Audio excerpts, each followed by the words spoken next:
What would be one way we look at the security by design evolved over cloud native and AI driven worlds? Okay.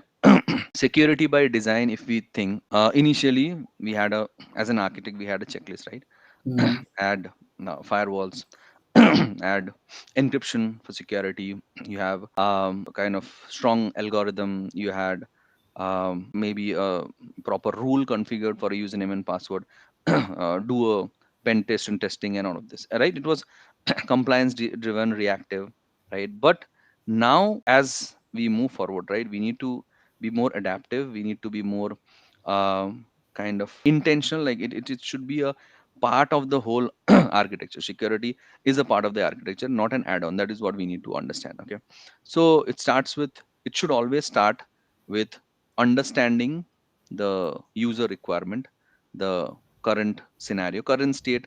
Understanding is always important. There cannot be a checklist which is like, okay, here is a problem statement, 5 checklists done. That's not how we should be moving on.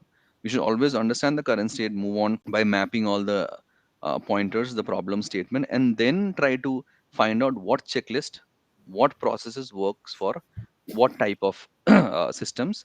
And it's again about building trust and not enforcing controls just for the sake of compliance and user experience. Point taken there. Now, how does a persona in IAM architecture reflect real human behavior, and how do we design for that kind of a solutions? So again, this is an interesting question, Mr. Prem, because personas, I was just talking in one of the point earlier, it plays a really important role because without understanding the persona, without understanding the real customer, the real use cases that you're solving, it's really difficult to kind of design something.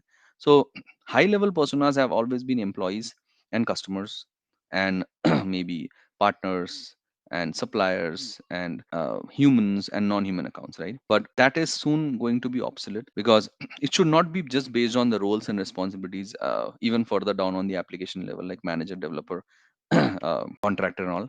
It should be based on how people are interacting with different systems, based on the access, based on the risk that we have, right? It should have business context, it should have behavioral traits, right? And that's where AI models, AIML comes very handy.